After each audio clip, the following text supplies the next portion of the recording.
This is James Arnold Taylor, voice of Obi-Wan Kenobi. Welcome to a more civilized podcast. This is the podcast you're looking for. You may not go about your business. Stay here, listen, and then move along. All right. Looked at the doctor and said, "May the Fourth be with you." Yeah, you know it. Shoot. No, I'm pretty sure I came out and said, I ain't to misbehave. Welcome, listeners, to whatever the crap this is that you're listening to. Yeah. I'm Kyler. I'm Chris. And I'm this is Ross. Yes, sorry. The attentive one. Yeah, no, This is hey, Ross. hey, I was looking Man, at the news, okay? I was looking at what I was going to talk about. We take Ross off of being in charge of recording, and he's just out. Yeah, man. He's zoned out. completely checked out Oh, yeah. everything. Speaking of that, we have one more person to introduce today. You may have noticed we sound a little better. Yeah, well, Probably not significantly that much better. you noticed the improvement The in sound quality is better. We still of sound last pretty wonky, but last episode, they would have noticed, our Valentine's Yes. episode, Yes, they would have that's noticed something different about our podcast. Well, something a little bit better. That A episode little was still more- us huddled around one mic, and even Yeah. worse Yeah. because there so were this now would a have double. an even So- further step. Joining Yeah. us in the more civilized studio today is our new sound producer. What do you want to be called, Boyd? Sound engineer extraordinaire. Jessica Boyd, a friend of mine for a long time. Ross, I think you've known her for a while. I think we've met a few times. We all went Met- to we school both met her a few together, I times, think. yeah. No? Yeah. Anyway. But a friend of ours here, she knows sound better than us, and she was like, I like your podcast, guys, but your sound sucks, so please let me help you not suck as much. And I was in no way offended. I went, yep. Well, it was funny too because she was all apologetic to me when she called me. She's like, "Hey, so I was listening to your podcast. It's really good. Like, you guys are funny. You know your stuff. It's really good. But and please don't take offense. Just laying at it this. on to try and make But like your sound quality isn't the greatest." I'm like, "Oh yeah, no, I know, I'm aware." Yeah. She's like, "Oh, okay, good. Can I help you with that?" I'm like, "That sounds great." So here she is making us sound way better than we normally would because she's great. Probably So- sounding better than we would if we were actually sitting in front of you. So Yeah, that's very true. So, Ross, the news. The Yes. real news. The newsy news. So, we have a couple of nice items here this week. The first comes from the world of Lego. Which I'm always excited about. Yes, of course. Lego is shutting down. I would be a little bit sad. I say that's not happy news, Chris. Sorry, What's wrong with you? well, he said I'm always excited about it, and my mind immediately had to go, are you though? Yeah. Let me think of something that wouldn't excite me. So, there was I don't think there was any drama surrounding this, but the fact that Lego got ahead No, I guarantee you of- there was some drama somewhere, but I just don't think it had time to That's dramify fair. yet. Didn't really I think was drop the only far thing. enough. Yeah. Yeah, it didn't get a lot of outrage, really. Not Yeah. that I saw. Well, because this is the first I'd read Yeah. about it. So Lego has come out with a set for the bomber cruise. Well, I mean the The bomber Resistance ship. bomber. Correct. From Last Jedi. If you'll remember, and those of you that have more photographic memories, the pilot for the bomber that I believe it was Rose's sister was in. Yeah. The pilot was a black man. Yep. He's got this The- cool, scruffy-looking beard thing Yeah, going yeah, on. he's a good-looking guy. Like, yeah, pretty cool looking. The corresponding Lego set, the original promo material had a little white Lego guy. well, So- a yellow well- Lego guy, but No, they No. do. Yeah, the they're flesh all tones are more colorized now. more flesh these days. really, Yeah. Uh-huh. Yeah. lame. They haven't done yellow Lego people For a while. since like 2002 or something. I'm really like out that. of it. I still just picture Legos looking like The Simpsons, basically. Like, yellow means white. I mean, they used to. Yeah, they for sure. so they're all the entire crew. Was I guess white. yeah. Now that you think about it, now that Basically. you mention it, I can picture like, oh yeah, like Ross Lord of has the Rings Legos sets right and over stuff. there. They're white. Well, they're Well, stormtroopers. well, they've got. If you take the helmets off, they're your white guy flesh tone. Well, and Right. you've got Mundi right there. yeah, Come on. Kiadi Mundi. So what had happened is that as they were making the set and had gotten to their promo material, they were still working off of an unfinished movie. Yeah. And so they didn't know the color of the They pilot. basically knew like what the ship looked like, and Yeah. so they were able to build the model. But they hadn't probably had the- actually seen the movie yeah, yet. they or had any the of design footage. Yeah. art, So and they didn't such, know what yeah. the crew looked like. Yep. So when they actually released it, they did actually have a corrected minifigure to So, go well, with this is the second run. The original run has Oh, I already thought- been released. Like this was like last year or whatever, it came out and it was all white guys. They are re-releasing that set with the corrected pilot. Nice. Which is pretty cool, which, I mean, they didn't have to. Nobody was really complaining. But they did it anyway, which I'm like, that's pretty cool. So if you have that original set and you know any racists and you really want to make money off of them, there you go. Or it could be just other generic pilots. But that set is now sort of a first edition thing, you know, so it is going to be worth a lot. But anyway. Mr. Finch Dallow is now appropriately represented in the Legoverse. And Good in Star on you, Wars, Lego. so. That's awesome. Yep. And then our next piece of news. And apparently the actor is quite happy about it, isn't it? Yes. Yeah. That's... Yeah, because again, it was totally unexpected for Lego to do that. So the actor was like, hey, I have a miniature of me now.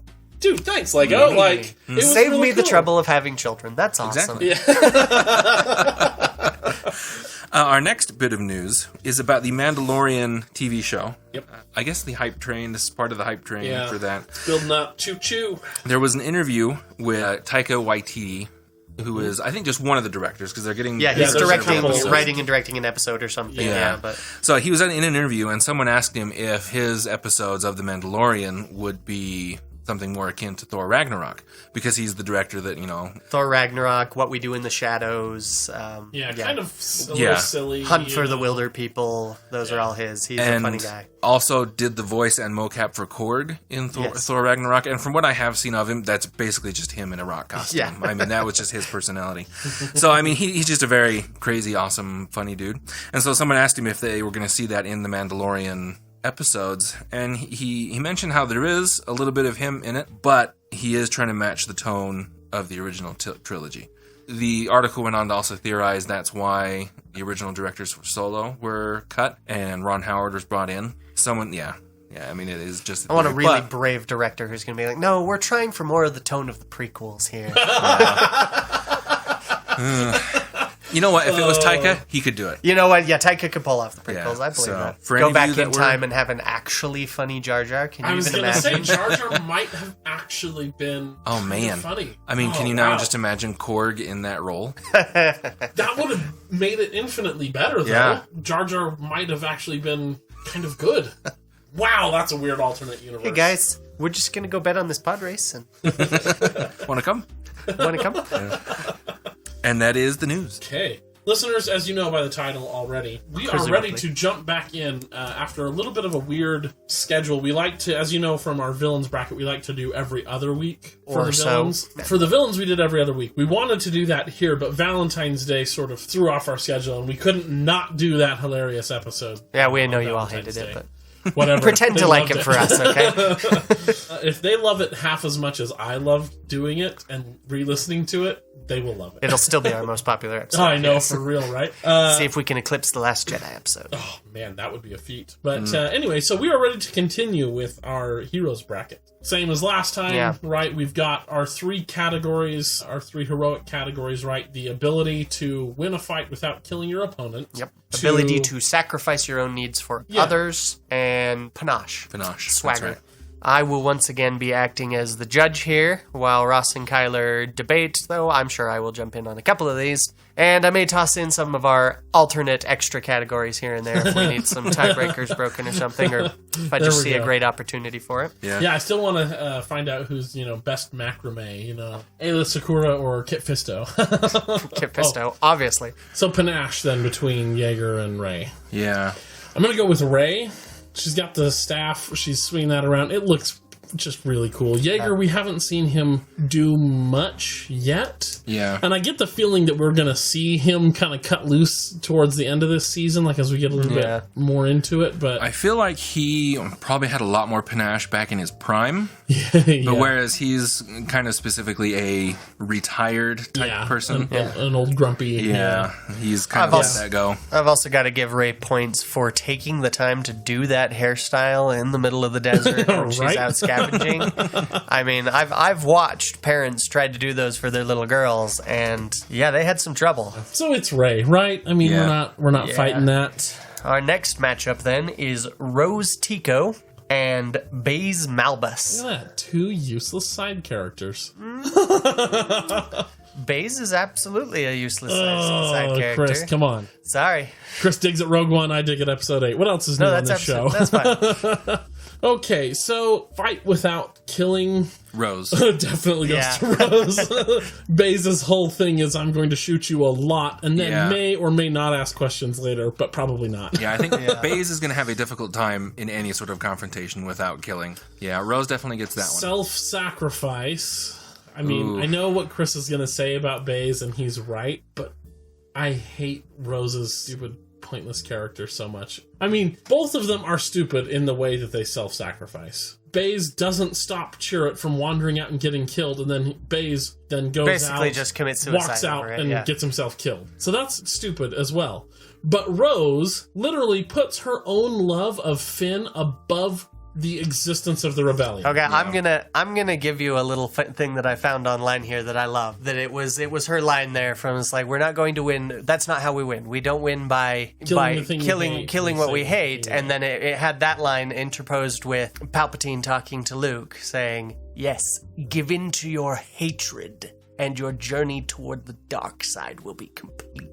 Which is a good point. Like, Luke was thinking about cutting down Palpatine here. Nobody's going to argue that cutting down Palpatine is a bad thing. It's the fact that he'd be doing it in hatred. The whole point is that he's trying to get him so angry, so filled with hatred, that he's going to get angry, that he's going to fall to the dark side here. And then you have the rest of Rose's line is by saving what we love, and then it was juxtaposed with a picture of Luke and Vader, you were right. Tell your sister you were right about me. Yeah, and it's literally moment, her line there is literally the thesis statement of Star Wars. Like, what Rose did there is literally the whole point of Star Wars. Well, but here's the thing though. The Finn is going, don't know if this is going to work, but we got to give it a shot in destroying this laser that's going to break Finn is going, I'm going to give this a shot, when literally everyone around him is saying, no, dude, pull off. It's not going to work. Yeah. Even Poe, I will sacrifice lives for this, Dameron, is saying, no, this is a suicide run. And Finn is doing the noble thing, going, Finn is being an idiot and trying to sacrifice himself for no reason. I don't know. Nobility is weakened when you're stupid. But I don't know. And I'm going to say, it's like, that's part of the problem, is that The Last Jedi is all about tearing down the cliches of your generic action movies and sci-fi and fantasy where... And then that's the thing, is people just automatically assume, well, clearly it was the right thing to do because the good guy's doing it. And that's kind of the whole point, is saying, no, if you actually stop and think about it, those aren't always... Suicide runs are not necessarily good things that we should admire. Yeah, I feel like... I get that it can be frustrating because everyone assumes it's the right thing, but... Baze is definitely the cooler friend to have. I feel like Baze has the better hero. Baze has better panache, though, for sure. I would give Baze even panache. his big fat gun on his side and stuff, like, the cool hair. What he has going for him is the gun and the armor. What he doesn't have going for him, dude doesn't look like he showered this month. But here's the thing, though, is like that's part of the panache, right? Is that he is kind of that like barbaric hero look for him. The thing that they're going with Rose is she is not somebody who looks like your typical hero. I would also point out that heroic literally things. 90% of what Baze is doing in that movie is standing off to the side looking ominous and cool. Yeah. Then I think back to when they both walk into a room through opposite doorways, who do you look at? Oh, it's Baze. Yeah. You definitely look at Baze. So here's that's, again, part of the point of Rose is that she's unassuming. Yeah. So panache goes to Baze. Fight without killing goes to Rose. I hate Rose as a character so much. I want to give self-sacrifice to Baze because I think they're both stupid, but I know that both of you are going to give it to Rose, so let's just give it to Rose. Ross? Well, they both sort of make the same sacrifice. Both of their sacrifices aren't for the greater good. They're to save or to try and save. But that's the thing. Relationship partner. He's not trying to save anyone. He's already lost. But Baze... Yeah, true. Baze was a little bit slow on the punch. Granted, Baze did go into that entire situation in the first place. Yeah. Which is already, everybody going in there knows that there's a reasonable amount of self-sacrifice involved in that. Mm-hmm.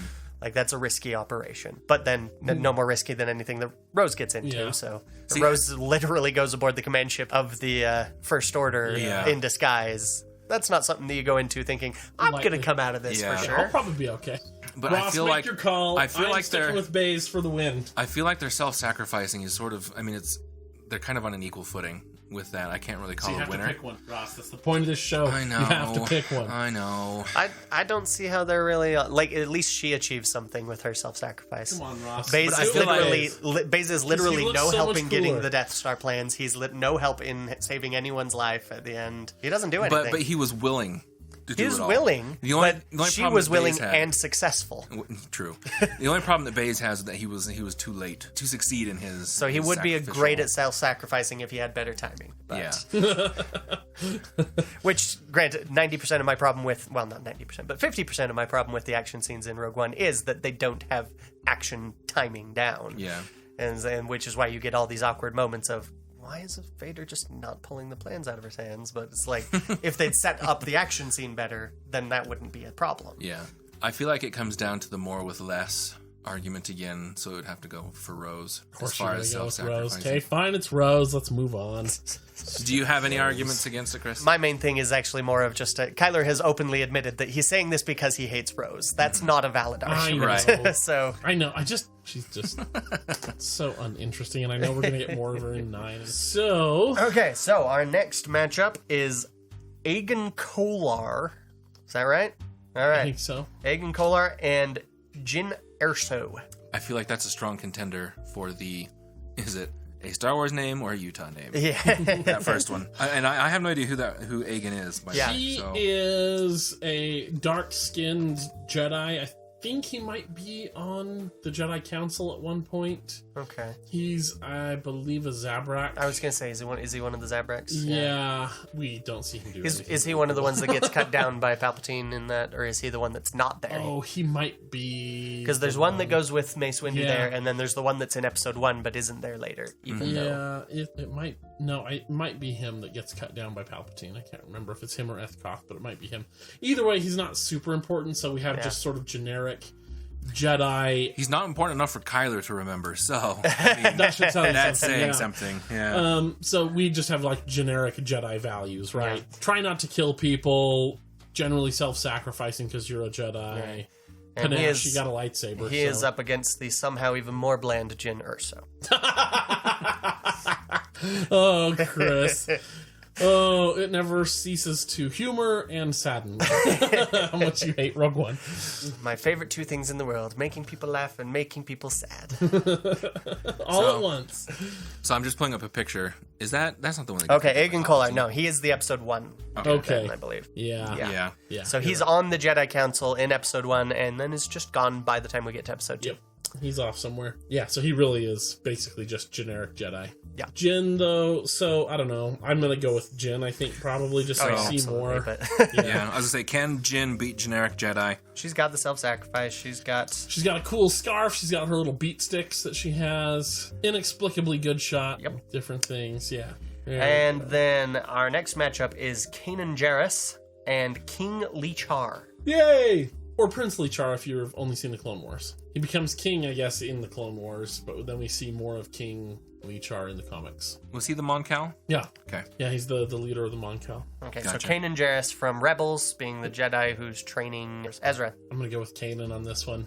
Fight without killing. Kanan is more willing to kill. I mean, he doesn't want to, but like if it comes to stormtroopers, yeah, no question. Kill him. Though I Just kill haven't him. known many Jedis who had reservations about killing stormtroopers, but I think it's more of a when a push comes to shove, most Jedi take a little bit harder shove to get to the killing point than what Kanan does. Yeah. So But then self-sacrifice, I'd say they're just about equal I feel like Kanan beats King Lichar on in this one. self-sacrifice. Yes. Okay.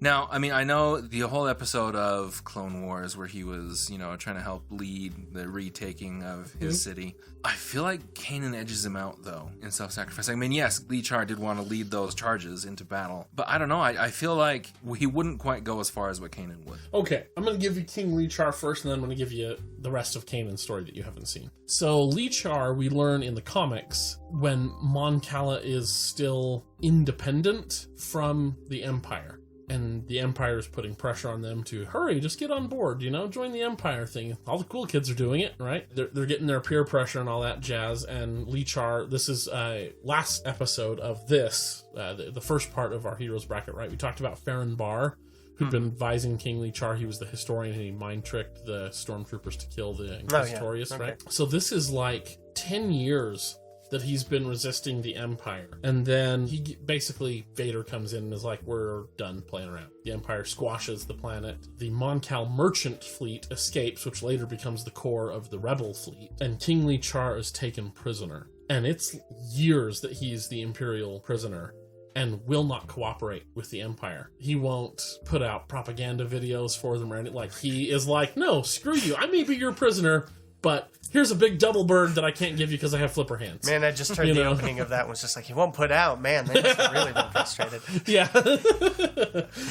So he is standing up to repeated interrogation and torture by the Empire and still won't give in for years on end. Because he's like, I will not help you in any way subjugate my people. That's pretty self-sacrificing to be like, you are going to torture me literally. And we find out through some of the later comics, he's literally tortured to death in the end. He's still attached to the bed that's like feeding him pain drugs, basically, and keeping him sedated, but still in pain. At the very end, he knows he's going to die. He's like, look, you guys broke in to save me and stuff, but I'm basically wasted away, dead anyway. Let me do a propaganda video for you rebels real quick. And they literally get him on camera, basically telling his people, yeah, never give up, never surrender, keep fighting the good fight. And then they get on camera the stormtroopers breaking into the room and killing him. Like, he goes down with a fight. I mean, as much as he can. That's pretty self-sacrificing. Yeah. Yep. Well, and that goes much farther than the than what we see in the Clone Wars, which, of course, now we're talking, he's been king for 20 years by this point, and then 10 years or whatever as a prisoner of the Empire. So he's had a lot of time to grow up from the Clone Wars. But even the Clone Wars, we see that there's this core that is a really good, self-sacrificing, noble hero. Now, Kanan, I mean, because that, if we were to call it right now, I think King Lee Char sounds like kind of the winner. Right. But season 4 of Rebels, sorry Ross, spoilers. Man. I mean, we've already talked spoilers in a couple episodes ago, so I mean, yeah. And honestly, at this point, it's been long enough. It's kind of my own fault. So anyway, no kidding, Ross. How have you not asked me for this before?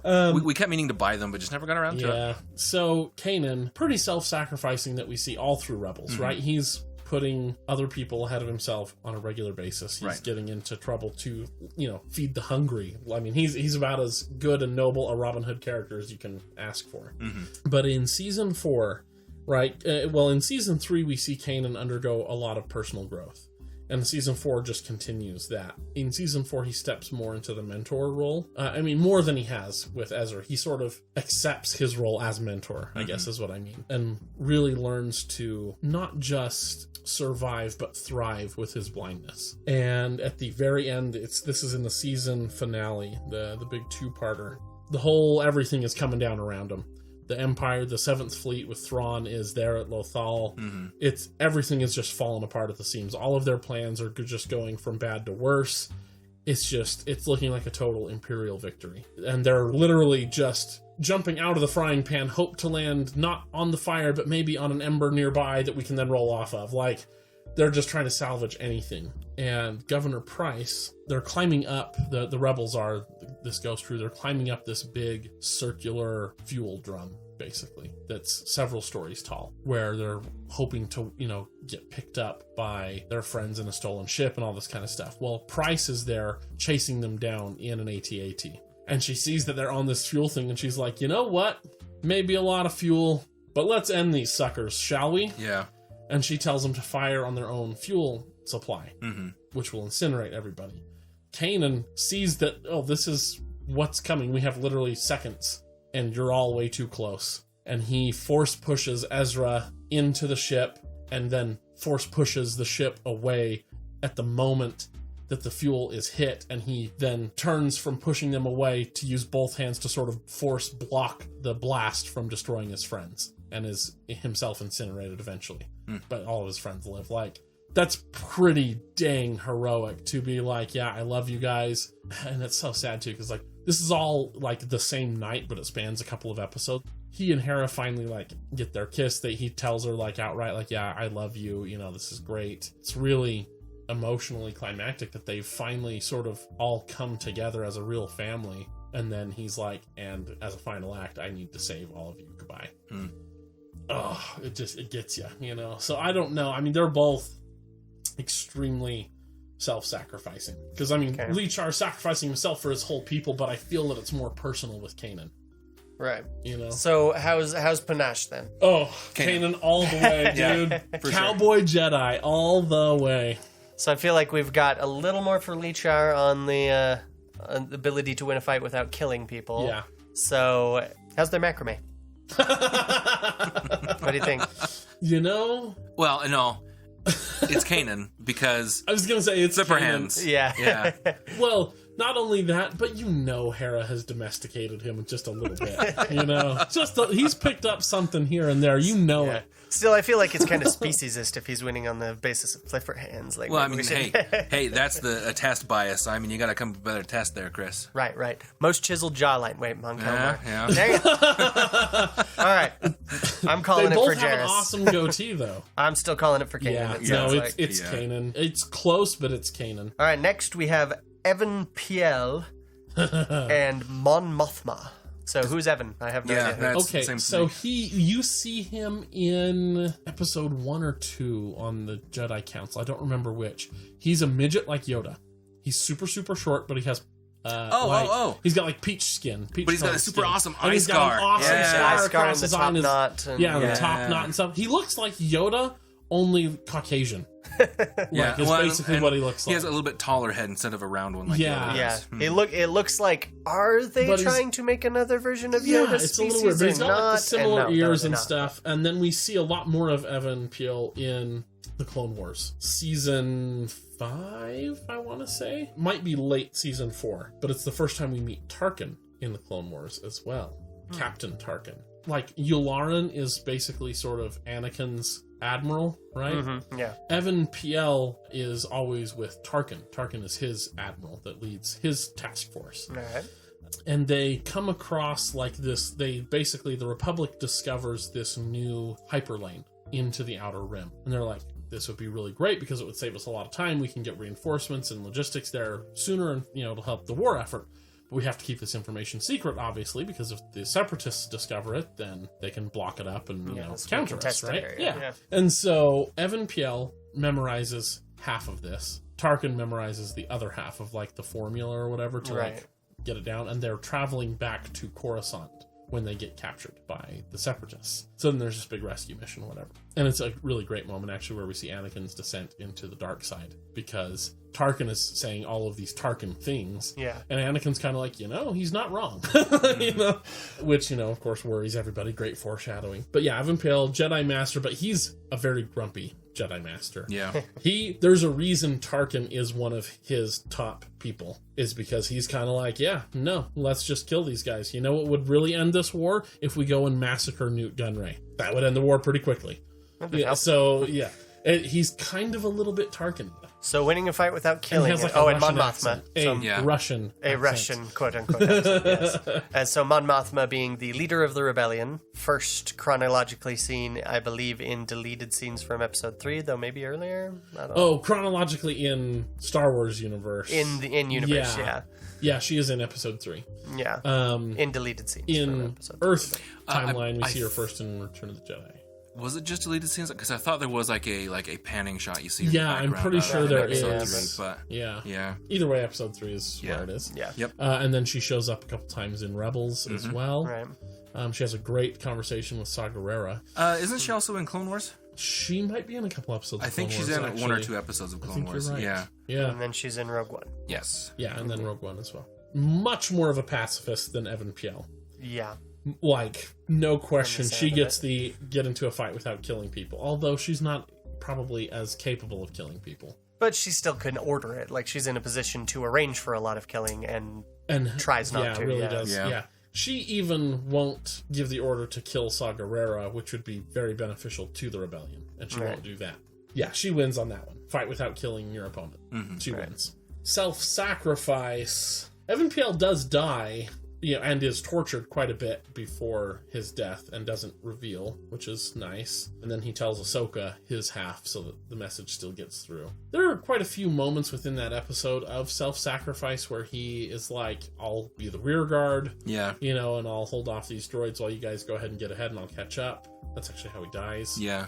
So there's that, but Mon Mothma, I mean, she's a senator in hiding for decades. She is, and this is sort of like the impersonal sacrifice, but like the people of her home planet of Chandrila get a lot of crap from the Empire because she is their senator, and she knows it, but she's like, but also I can't not do this. She expresses several times that is something that she regrets, something that she wishes to, that there is sacrifice on her part. She would rather just play along for the sake of her people, but she knows that would be the worst choice for them. For the sake of all people, yeah. So there's some of that. I don't know. I'd say they're probably pretty even. I don't know. Evan Piel's got a cool scar that looks freaking sweet, and a little miniature lightsaber like Yoda, which is pretty cool. And, he's a Force user, so that's pretty neat. But Mon Mothma looks pretty dang cool. Even though her dress, it can be pretty simple, like in Return of the Jedi, but, some of her fancier stuff that we see in the Clone Wars and in Episode 3 and stuff, she looks pretty cool and definitely kind of that commanding presence. Yes. She's very regal, I think. That's a good word for it, yeah. And I think also it's my, biased Terran eyes, but the Evan's ears is just kind of goofy. But look at the scar, man. He's so grizzled and cool. Yeah. But I would give that Mon Mothma as well. Evan Piel might actually be in Episode 1 now that I... He is. Yeah, he's in the Jedi Council there, yeah. Mm-hmm. No, I'm talking even... I was thinking the end. I just had the end, when Boss Nass holds up the Lost Orb of I believe he's also at Qui-Gon's funeral. On the stairs. Yeah. Oh, yeah, and that too. Yeah. So you get some really cool shots of his scar. Oh, man. What do you think, Kyler? I don't know, Ross. Ooh, I'm going to go with Mon Mothma. Yep. Against my better judgment, I'm going with Mon Mothma. Double M it is. Ooh. All right. That was her rapper name. Eminem. Oh, shoot. All right, next we have Shakti, not to be confused with Shaka Khan, and Carlist Raikin. Raikin. Yeah. Carlist. Is that? Yep. That's bad. His real name. Hey. Ooh. He's more Carl than anyone else. He is the Carlist. Yeah. Who are these people? Ross, do you know? Well, I mean, I assume you know Shakti. Do you know? I mean, yeah. Riken? No, I don't know him at all. Riken, he's on Hoth. He's the one who tells Han Solo, he's like, "Oh, you're a good pilot, Solo. I hate to lose you." Oh, right, okay. Colonel Death Riken. Price isn't, General Riken. Yeah, he's like, death sentence isn't an easy thing to live with, whatever. That guy. So he's pretty heroic. I mean, you don't get to be a leader in the rebellion without being pretty heroic, He keeps men alive, of course, longer than they should be, according to Star Wars Armada. He gets to zombify people. No, that's his ability in Armada is he gets to That doesn't sound very good. He gets to pick somebody. Like when somebody dies, you can basically activate him to keep them alive for one more round or whatever. Yeah. Or till the end of that round so that they get a chance to shoot somebody before they go out. Shakti, the strangely attractive, red-skinned Togruta Jedi Master. Ahsoka's mama. Not Ahsoka's mama. Yeah, but her I know, species, yeah. Same species. She got really cool, face paint, tattoo things. She is the Jedi Master in charge of clone training on Kamino. We get to see a lot more of her personality there. Mm-hmm. She's pretty caring. I'm going to go with Shakti. Of the two, yeah, for sure. Reasoning? Both of them kind of suffer from not really seeing a lot of them in movies. Shakti is killed by General Grievous, so she's on the mission to rescue Chancellor Palpatine. Oh, that's right, yeah. She's the one that in the deleted scene that he kills. Okay. That was then recanonized in Clone Wars in a Force vision by Yoda. Yeah. Yep. But yeah, so, I mean, self-sacrificing there. Riken runs away. Well, I mean, he evacuates. It's an evacuation. He's also one of the last ones to evacuate. But what isn't an evacuation, Chris, aside from running away? He even evacuates after Han and Leia. That's true. So, was he the one sitting in that, sitting at that comm as Leia is running away? As Han's pulling her away? Yeah, I believe so. Yeah, I believe so. Yeah. I feel like Shakti's got it. She's definitely got him on the panache. I was going to say, she's got the panache. Yeah. But also, a Jedi's more in the field, and I feel like the General is a little bit too far removed from heroic opportunities. I would point. Just for playing devil's advocate, I would point out the not in the field leader just barely defeated a Jedi in our last matchup. But. Well, but I don't know. You guys are feeling Shakti. That's cool. Yeah. Here we go. So this is Tarvizsla. Tarvizsla. Sure. And Han Solo. Han Solo, if you haven't heard of him. He's a scruffy looking I don't know why nerf I never herder. get tired of making that joke. But yeah, scruffy looking nerf herder, smuggler. Scoundrel. Real scoundrel, yeah. He was a really famous smuggler, really successful over the years. He made the Kessel Run in more or less 12 parsecs. He got killed by his son, and there was some other stuff that happened between there that's all right, I guess. But Married the last princess of Alderaan. That's a pretty big feather in your cap. She's got discerning taste, that Leia. does she? Well, Does she, though? Yeah, I'm not sure where you're basing that, I don't sir, but whatever. Well, tell us about Tar Vizsla. Vizsla. Oh, he's so cool. We see a silhouette of him for approximately 2.5 minutes in Rebels. Whoa. He is the first Mandalorian Jedi, the creator of the Darksaber, and the uniter of Mandalore. This dude's got an impressive resume. So he is a Mandalorian Jedi, the first, if I'm not mistaken. I think that's right, yeah. He creates the Darksaber, that's his lightsaber, and then because his home planet is basically tearing itself apart in Civil War, I don't know if he officially leaves the Jedi Order, but he's basically like, I'm gonna go stop a Civil War. That Civil War just happens to be my home planet. I'll be back, Jedi Order. Oh, and as a Jedi, he's wearing his Mandalorian armor with a cape. That's his Jedi outfit. That is pretty Pretty awesome. dang cool. So he takes the Darksaber back to Mandalore and unites all of the clans of Mandalore underneath the Darksaber and underneath his personal rule. And then he basically is like, don't step out of line, guys, because I said so. Now, granted, people get killed along the way because it's a civil war, but the dude brings all of Mandalore to a stop under his rule and stops the fighting. A people born and bred to kill. Yeah. That's pretty impressive. Yeah. What does that fit under as far as our criteria go? Well, it's helpful to know who he is in the first place. Yeah. Okay. Oh, and by the way, it's in season 3 of Rebels when Sabine is getting her lightsaber training from Kanan that they're basically like, oh, you don't know the history of the Darksaber, Kanan? Let us show you. And Dave Filoni's choice, because it's basically the shadows to cast by the campfire that they're around onto the walls in the cave that then turn into the shadows telling you the story of Tar Vizsla. Right. It's incredibly cool visually. It was really well done. It's really, really cool. It's one of my favorite. That's why I was like, I don't care if he isn't even on screen. We're putting him on. So Han shoots first, and Tar Vizsla's a Jedi, so I'm going to give fight without killing to Tar Vizsla. Even though he probably does kill a lot of people, Han's mantra is literally, I shot first. But right? you also have to, he comes from a race of warrior people. So I feel like the line that he has to cross to kill someone is a lot lower than most people. Arguably, But yeah. Han Or a is scoundrel. literally like, I'm done with this conversation, Greedo, goodbye. Also, fun little factoid I forgot to mention in the publishing episode, those Han Solo adventure books, the very first non-movie things published, other than, canon non-movie things, so Splinter in the Mind's Eye doesn't count, had a line from Han Solo where he explained to someone, I prefer to shoot first, before the other guy gets a chance to. This was way before that was a meme. became a meme, way before that became a concern for anyone. And frankly, Literally, it's true. The I mean, first that thing is they his made of character. him, yeah. I just enjoyed that was like literally the first thing anyone wrote about Han Solo after that first movie was Han explaining. I shoot first. And I shoot know that first. this is Harrison Ford and not Han Solo, and also because Harrison Ford was dying when they did this. But in Raiders of the Lost Ark, when they're supposed to have that big sword fight and Han Solo and Indiana Jones. Indiana Jones just pulls out the gun and shoots the guy, that is Han Solo, man. Yeah. Like, that is a Han Solo move. And it was actually because he, literally because he had, was too sick to do this fight scene. super sick, yeah. And you see it, if you see him, he looks all sweaty and gross. It's because he was pulled off his deathbed to do the scene. But it's just Han Solo's a killer. I mean, a good guy, and he doesn't typically kill good people, but push doesn't even have to come to shove before he's drawn his gun. And it talks about Tar Vizsla ruling Mandalore with justice and whatever, so that I don't get the feeling that he is going to be like, meh, you looked at me wrong. Cut your head off with the Darksaber. Now, I wouldn't go that far, especially if he was, on the Jedi Council. Well, I don't know if he was on the Jedi Council, but he was a Jedi. Didn't they say he was a He might have been, council but member? I thought it was just a Jedi. Either way, still coming from a Mandalorian. I mean, it's like saying a Klingon.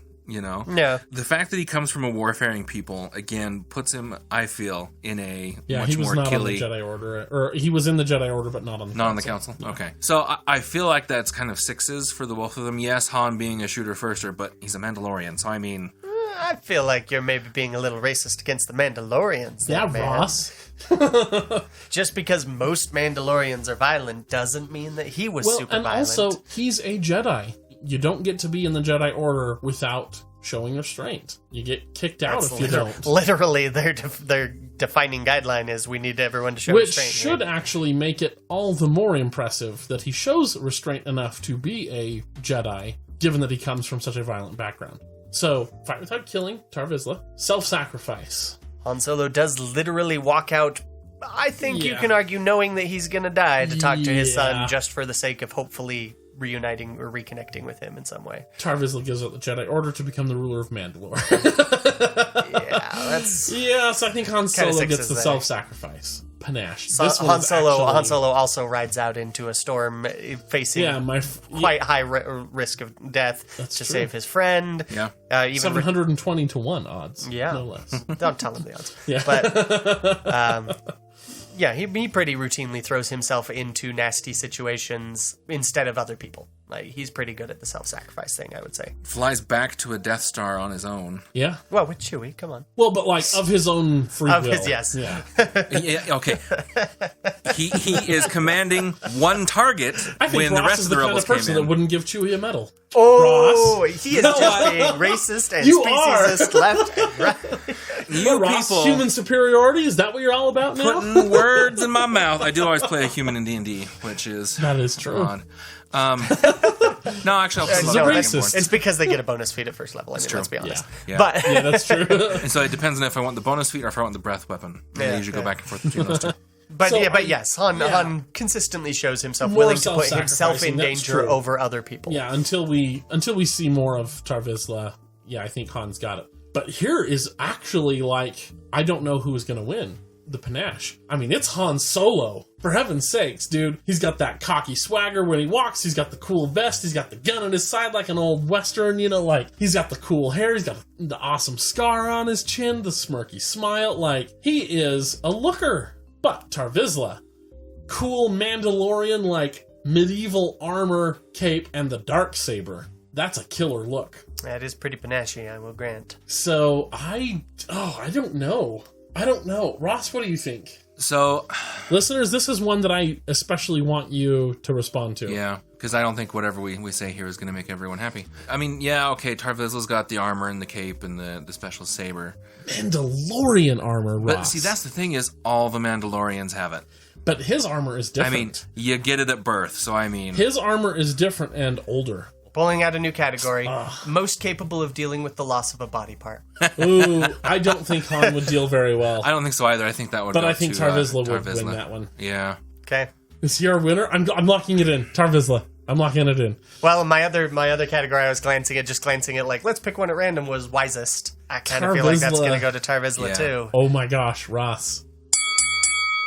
Han Solo gets knocked out. I know. Oh, Han Solo's out in the first round. Oh my goodness. I don't like it. I don't like it at all. I feel like Han should win here, but I can't think of an I argument as to why. I would point out though that Han is a scoundrel. Like the whole thing is like he's a very heroic for a scoundrel, but he's still the scoundrel at the end of the day. Yeah. He's the Loki of this pantheon. Listeners, don't mob us for knocking Han Solo out. We just lost all our listeners. I know, but you know what? Nah, our most popular episodes have been really controversial. So if we, who knows? Maybe this will be maybe it'll work in our favor. All right, our next matchup is Aayla Secura and Hera Syndulla. Two Twi'leks up against each other. So Aayla Secura, she is the blue-skinned Twi'lek from episode. I don't know if she is in episode 3. Yeah. I know that, but I don't remember if we see her in episode 2. I believe we do see her. We see her 3 or 4 times throughout the Clone Wars, different areas. There's a whole 3 or 4 episode story arc in season 1 or 2 of Clone Wars. I think it's season 1. The lemur people. And then she gets gunned down under a giant mushroom in Feluria. Yeah, Felucia. Whatever. Yep, Felucia. She's got double lightsabers, which is always cool. I did enjoy playing her in Battlefront because of that. Yeah, she's so cool. And then Hera Syndulla is the greenskin Twi'lek from Rebels. Yeah, the pilot, the owner, the captain of the Ghost. Eventually, prominent rebel leader. So I'm going to start us in the opposite order here. Panache. Who's the panachiest? Ooh. Aayla. Aayla? Yeah. Really? Mm-hmm. That's my gut instinct also, because of the double lightsabers. Mm-hmm. But Hera, I don't know. She's got like a little bit of Han Solo swagger in there. A very little bit. Not enough to overcome 2 lightsabers. The other thing with Aayla Secura is anytime you also see her, she's got a very intense look on her face. That's true. You know, I mean, she is focused, and, you know, you're always just like, well, okay, whatever you say goes. Think about Hera seducing as Morrigan, getting all, like, lovey-dovey, batting her eyes, just to take the sucker out. That's not panache. I would say that's part of that's part of your swagger, to be able to pull off the sex appeal simply to take your enemy down. That's a cool move, man. Sure, but still, I don't think it puts her over Aayla. For me, I would say that Ayla's the ties on her head tentacles. Sure, I think they are what pull it off for her. Like, take it a step beyond. Hera has tattoos on hers, though. Oh, there's that. I do like Hera's hat. Yeah, her little pilot helmet, goggle. But no, I would give it to Aayla. I'm still sticking with Hera. Okay, let me look through the picture a second longer. Fight without killing. Well, yeah, go to the others. Yeah. I'd give that to Aayla. Hera's definitely gonna shoot you. Yeah, she never had to develop that restraint that Jedi do. So, it's Aayla. Self-sacrifice, though. Ayla's a Jedi, so there's like your generic Jedi self-sacrificing, and then she gets gunned down in Order 66. Right, and that's what I was going to say, but that's not really self-sacrifice. Hera... She was in front of those troops, so she was going first into battle. As all the Jedi do. What was the one that was the same race as Dex? The one that goes bad. You mean the evil one? Yeah. He was a Jedi at the time. He was Ross. He was never kicked out of the Jedi Order. He left. He's not a Jedi in his heart, Ross. Come on. Oh, I see where we're going now. You're right, Ross. Come on, we still had Anakin on this list. So. But that was specifically pre-Darth Vader Anakin. Yes, but even so. Which means actually we need to take back our jokes about butchering younglings, because that was after he was named Darth Vader. True. Self-sacrifice. It's got to be Hera. I mean, she literally has to make the choice to leave Kanan there instead of trying to save him. I mean, that's a huge personal sacrifice for her. And there are lots of instances throughout Rebels where she is self-sacrificing. I mean, she goes into danger for people she doesn't even know. I mean, and granted, that is Jedi stuff also, But yeah, in that case, it again becomes my doing more with less, because, I mean, she's doing the same thing a Jedi is doing, but she's not a Jedi. Yeah, it's Hera. But so that gives us one category for each of them and a tie. And so we're going to open Panache up. Panache, you voted for Hera, and he voted for... and I didn't call a tiebreaker. Yeah. I was looking through pictures, and I was kind of like, well, I kind of lean, but the more I looked at Hera, the more I was like, oh, she is pretty panache. So I'm going to give you this tiebreaker category. Scruffiest looking. Oh, Hera, for sure. It's Hera. That's biased. I picked them at random. Nope, I picked these at random. I've got them in the order that I'm going to use them, so... It's Hera for sure. Weighted. Hera's cheater. She is dirty. She's a dirty mechanic. Like, she is the ship's mechanic as well as pilot, and she's all frumpy looking in her pilot's outfit. Wears overalls. Yeah, of course she looks scruffy. We're narrowly giving it to Hera. Come on. Man. Okay, next we have... Obi-Wan? Is that what it says? Obi-Wan. Kenobi. Why don't we just call him Ben? Oh, Ben. Old Ben Kenobi? Ben. Yeah. Do you think they're the same person? I don't know. This is a really great name. It's like, no. It's OBI-WAN. It's pronounced Ben. Yeah. So, Obi-Ben Kenobi and CT 5555, aka Fives. Fans of the Clone Wars. I couldn't not put Fives on here. Oh, and this is so tough. Fans of the Clone Wars. If you're not familiar with Obi-Wan, he's the Jedi that had the pseudo romantic arc with Duchess Satine. Yes. Yeah. Oh, pseudo romantic? What, are you kidding me? He's not allowed to be full on romantic. It's true.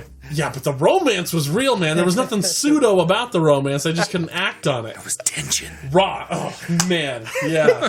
Oh, it's so good. Fives, he is in the 501st. He starts off as a pretty raw recruit, not really anybody special. In fact, they barely make it out of training. They're almost eliminated.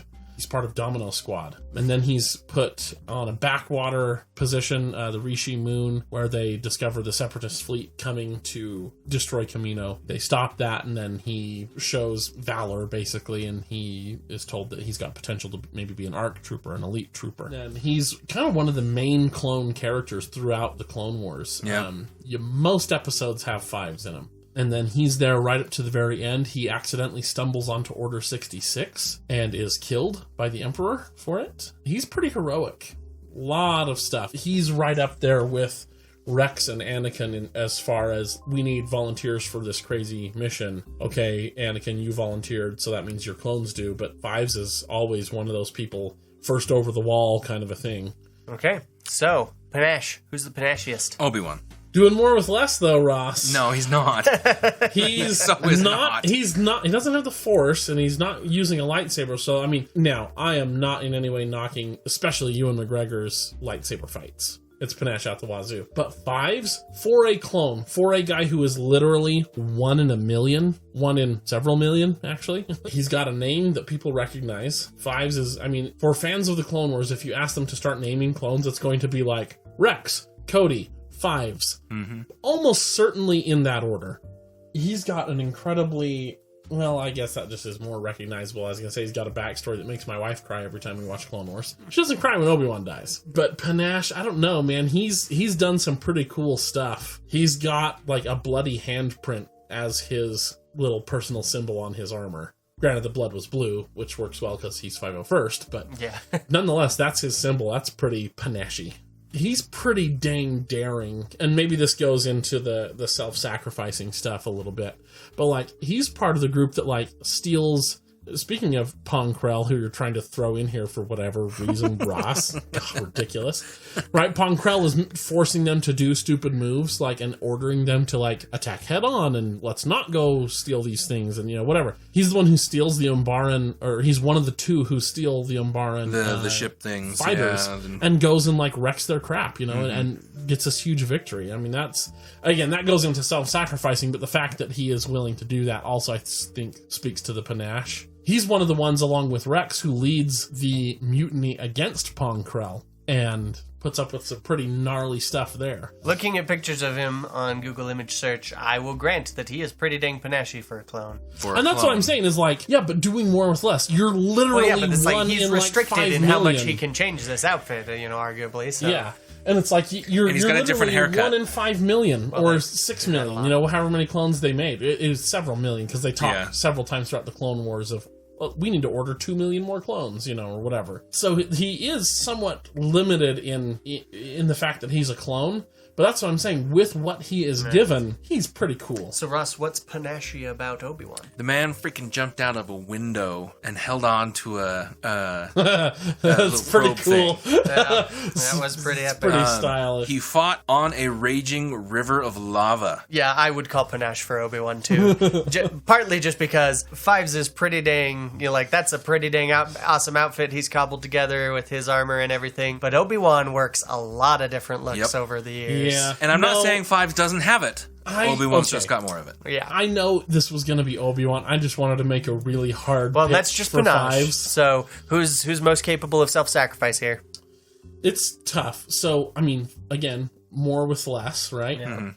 Fives discovers Order 66 and very nearly reveals it. Well, actually, he does reveal it to his clone commanders and to the Jedi, but they don't believe him. And then all the evidence is destroyed, including him. He's killed by Sidious, who is also aware that, oh my gosh, my cover's about to get blown. Oh no. So he's working against Fives to cover it all up. But it's like, that's something even the Jedi didn't do. And he knows, he's like, look, I know that you're going to kill me for this, but I still have to try to get it out. You know, and he is facing court-martial, arrest, murder before he discovers what Order 66 is, to ensure that his clone friend isn't just killed. They basically are like, well, we can't figure out what's wrong, let's just kill him. You know, it's a faulty clone, whatever, throw the broken part away, basically. Yeah. And he's like, or we could try for this. clone rights. Yeah, so like, and he knows that this is the end of his career, maybe even his life, and he still is like, I don't even know if this will fix him, but dang it, try it already. And that's just the one that's on my mind because I was thinking about Order 66, but all through Clone Wars, he's definitely one of the ones to jump on a grenade for a friend kind of a guy. There are several episodes where it's the typical heroic lost cause, go save yourselves, we'll stay here and hold them off, and then somehow they get rescued anyway. But there's a lot of those moments throughout the Clone Wars where he does, hold off against odds, thinking this is going to be it for him, and then their allies break through and he doesn't have to kill himself or get killed, but he's willing to, you know what I mean? And the fact that he is among that small group of clones that always gets handpicked by Anakin for the most ridiculous and crazy missions that are often in service of like rescuing somebody else or something like that, I mean, he's one of the ones that goes to get Tarkin and Peel, and there's only like 6 clones that get chosen for that. And he's among these elite. He can get the job done. Obi-Wan dedicates the last half of his life there it is. to protecting, protecting a boy. I make my pitch as good as I could because I knew that was coming. Obi-Wan also gives up Duchess Satine for the sake of honoring his vows. Yeah. And she's pretty attractive on every level, like physically, mentally, morally. Duchess Satine is like the complete package. It would have been a good match for him. Oh my gosh, it would have. It would have so been the good package. Okay, so best able to win a fight without killing someone. Again, we've given that one to Jedi pretty well across Jedi the board. tend to, unless there's some reason not to. But Fives, along with a couple other clones, captures Pong Krell, who definitely deserves death and does it without killing him. This is a dude who dual wields double-bladed lightsabers and wants these clones to die. And they capture him alive. That shows... And especially once, they capture him knowing full well what he's done. That he is a dark Jedi, that he is actively trying to get them killed. And they don't kill him? Like Fives doesn't kill him. One of the other clones decides he's had enough. But Fives is not one of those clones. He's the one saying, nope, you will face trial by the Jedi. We will ensure that you get to Coruscant alive, my friend. Because you're going to get all the justice you deserve. You forgot to mention that Obi-Wan literally dies by self-sacrifice. Yeah. Well, shut up, Chris! No, it was coming.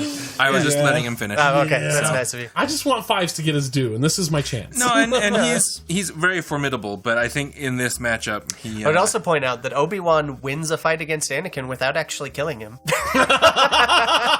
So dismemberment counts. Got it. Hey, had Fives dismembered Pong Krell, you would not be making this argument. That's true. But he didn't, did he? He took him alive and well. It's Obi-Wan, right? Is it Obi-Wan, guys? I'm going with Fives. I'm going to make you choose, Chris. Yeah, I'm going to go with Obi-Wan. Sorry. Fine. Fives, I love Notoriety's going to win out here. Had to do it. Yeah, we can't knock out Han Solo and Obi-Wan in the first round. Yeah. And you know what? Well, and also, Obi-Wan's pretty dang heroic. Yeah. No, he is, and I know he is, but I couldn't give up on Fives that easily. I couldn't just roll over and let him have it. Had you gone with gone with Fives, I would have flipped this table. Man. Jessica appreciates you not flipping. Yeah. Yeah. All right. Our next pair is Nadar Veb and Leia Organa. All right, it's Leia. Just right out of the gate, it's going to be Leia. Nadar Veb is a Mon Cal Jedi. Fairly young, fairly new to the Knights. Guy. Yeah, the Lair of Grievous, the award-winning episode of Clone Wars, Lair of Grievous. Oh yeah, which is a really good one. I remember. Yeah, so he's that Mon Cal there. Okay. So he's hot-headed, as many of the young Jedi are. Kit Fisto points it out that he's like, dude, you're like, remember your Jedi vows and stuff like that. Like, you're way too eager to kill Grievous and stuff. Like, we know he's bad and all that jazz, but just check your own heart, man, because it's check yourself before you wreck yourself. Exactly. And then he got wrecked because he did not, in fact, check. So there we go. Okay, and then Leia of white dress and bikini fame. Pretty panache, I will grant that. Yep. Most I'd able say to Leia has win a more fight panache without than killing Nadar. someone. Leia. Yeah, he's pretty hot-headed after all. And that's his thing, is he's like... That's all we really see of him. Is Well, and even against an inanimate object, like, the door is locked, and he's like, oh, we'll try my guns, blow a hole in it. And then Kit Fisto's like, whoa, really? Or we could try, anything else first, And then he solves it immediately, and Darveb's like, yeah, okay, yeah, that too, I guess. right. I mean, but he definitely seems a strike first, ask questions later kind of guy. Self-sacrifice.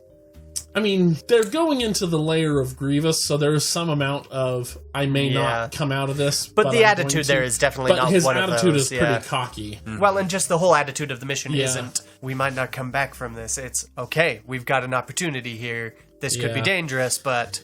But Leia, I mean, she goes into Jabba's palace not knowing if her gamble's going to work as a bounty hunter. She, even under Darth Vader and interrogation drug/droid influences, does not give up the rebel base. That is pretty impressive. And, she does and not undergoes get enough credit torture for that. you know? And watches her home planet get destroyed and still doesn't give up the rebel base. That's a lot of self-sacrifice. Yep. It's Leia. You've convinced There's me. no... Leia narrowly wins.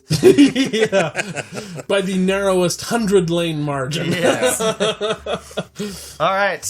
Here we are. I've been looking forward to this one. We have Chirrut Imwe and Admiral Radis, two Rogue Oners. Chirrut Imwe being the delightful Donnie-Yen blind, totally not a Jedi, guys. Come on. Ross loves Chirrut, so I'm going to go Radis. And Admiral Radis being the rather blue Mon Calamari Admiral. An Arctic Mon Calamari. An Arctic Mon Calamari? Fascinating. So the poles of Mon Cala have sort of the more blue and white, and then the tropical areas have being the red. The admiral that flies in to help them there at Scarif at the end. It's the head of the space forces there. So, Chirrut goes on the mission as far as self-sacrifice goes. Well, so does Radis, though. Like, he hears there's a fight boiling, and he's like, yeah, let's go. Yep, and Radis goes before orders are given. Yeah. You know, I mean, he's all about going in there. I've already pointed out in an episode that he basically screws up everything for everyone by flying in there without flying into someone else's Charlie Foxtrot without knowing what's going on. But he was so well-intentioned, Chris. Oh, yeah, that'll totally get you right into hell. No. Yep. Something about the road being paved or something like that. The road to hell is paved with good intentions. The hyperlane to space hell is totally lined with good intentions. Yeah, but there's definitely some willingness to self-sacrifice. Radis, but Vader chops him to pieces. No one got out of that one alive. Yeah, and he is the last one to evacuate there. Like, there is definitely some amount of self-sacrifice for Radis there. I mean, that's probably why they immortalized him as. I was going to say nobody named their ship the Chirrut. Yeah, which is. Not that sad, actually. I was like, wait, is Chris going to come? No, what am I thinking? But yeah, Chirrut goes in there in the first place. Chirrut walks across the beach quite majestically. Chirrut's got way more panache than... Yes. Chirrut is quite panache. He's got the staff, the cool fighting, the awesome-looking robes. And the sense of humor. Chirrut's whole MMO is this whole, I'm going to follow the Force wherever it takes me. Like, that's pretty self-sacrificing. Chirrut's massive fight without killing. Did I say MMO? You said MMO. Oh. Chirrut's MMO is World of Warcraft, but his MO is... And then Chirrut fight without killing, I think he would... Sticks tend to be way more lethal for stormtroopers, but for most other people, we don't less know if lethal than ship-to-ship guns. Them out. But as a guy who's all about balance and the Force moves darkly around somebody who's about to kill, like, he doesn't seem like the kind of guy who is looking to take life. Right. I'd say at worst it's sixes with that one. I think we don't really see any evidence of either of them trying to avoid. I don't know. I think Radis has a pretty strong kill streak. Where he's like, I have an idea.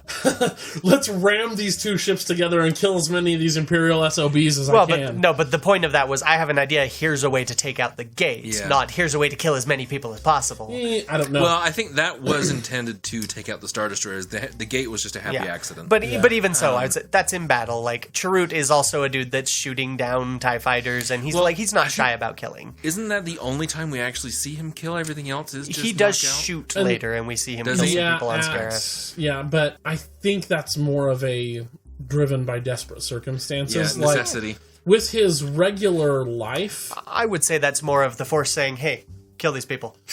Like, well, maybe, but in his regular life, like on Jeddah or whatever, even though there are stormtroopers abusing people, I don't think before the events of Rogue One that he's like, maybe I'll go knock a couple of these guys out, take them out. So he's not. So he's not so much avoiding killing people as he is avoiding doing anything to help anyone in any way. Like, is that what we're saying here? Well, and also Radis in the comics in the Burning Seas set of the Star Wars comics, we get some background of Raddus, right? Because this is set. Is it Burning Seas? No, maybe it's the Vader one that's 10 years before New Hope, but it's where the fleet escapes, and Raddus is basically like, why aren't we fighting the Empire? We've got ships. Why don't we fight them? Like, that's his solution to everything is, why don't we just shoot them? It's hard to bug Mon Cala people if you're dead. That's a fair point. But yeah. All right, we'll give that one to Chirrut, it sounds like. Yeah. I kind of wanted Raddus to win. I should have. Dang it. I'd say the fact that Kyler said, I'm going to take Raddus because I know Russ is going to take Chirrut, and ended up arguing for Chirrut anyway,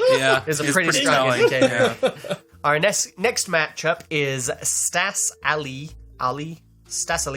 and Kazuda Giono. Kazuda Giono. He's voiced by our recent Twitter follower, Christopher Sean.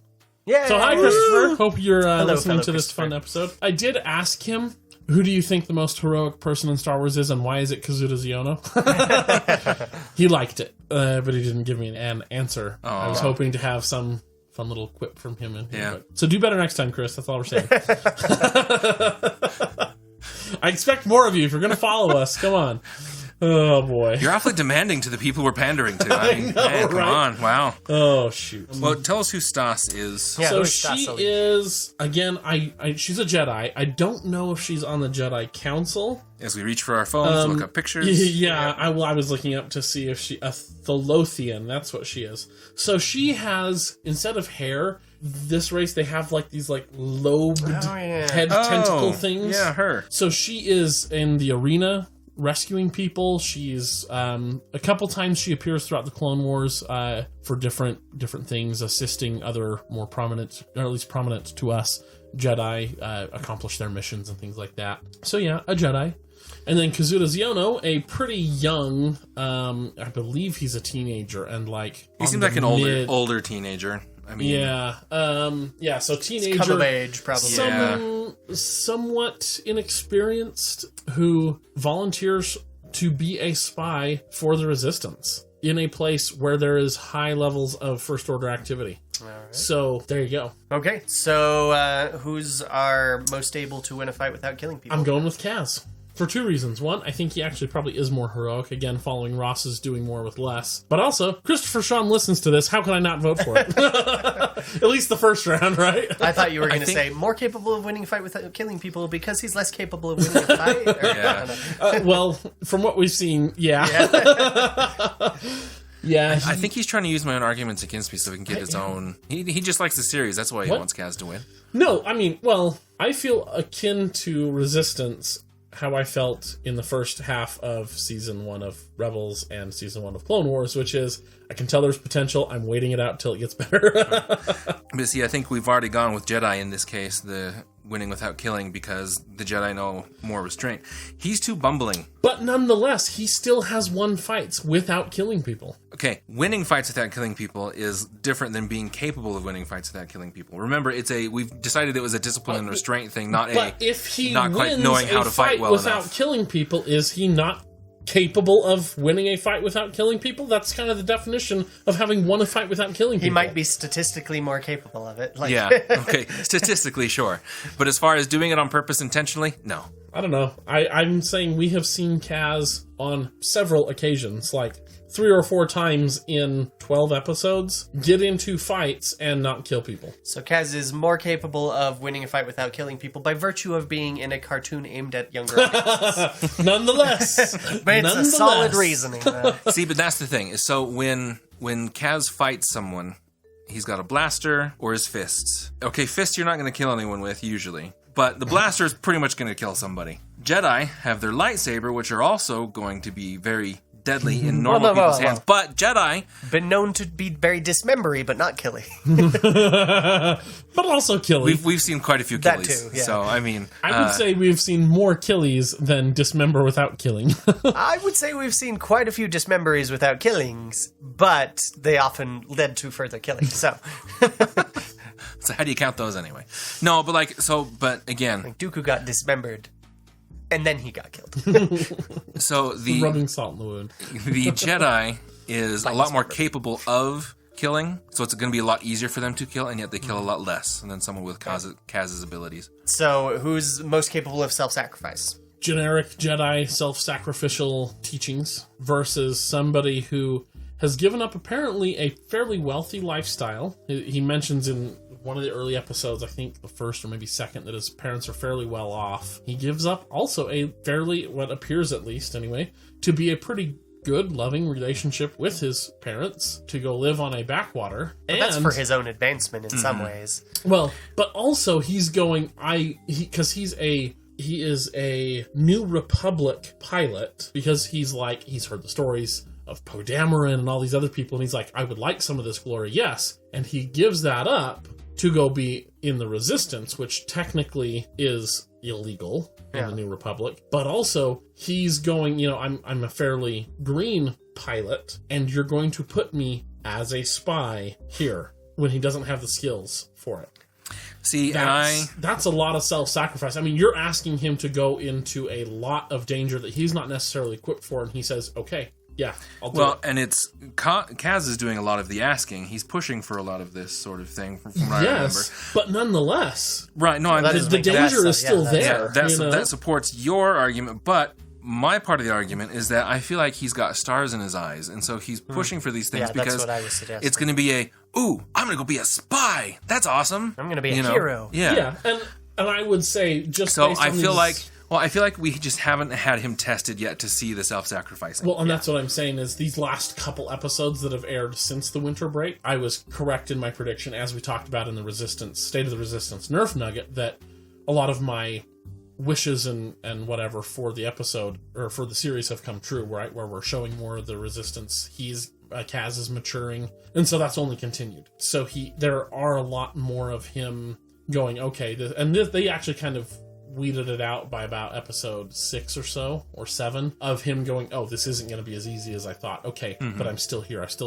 I'm going, even though this isn't going to be as easy or as glorious as I thought it would be, I'm still sticking it out. See, and that's then good. These most recent episodes, he has shown a lot more capability in his job as being a spy, which requires a lot more danger and stuff.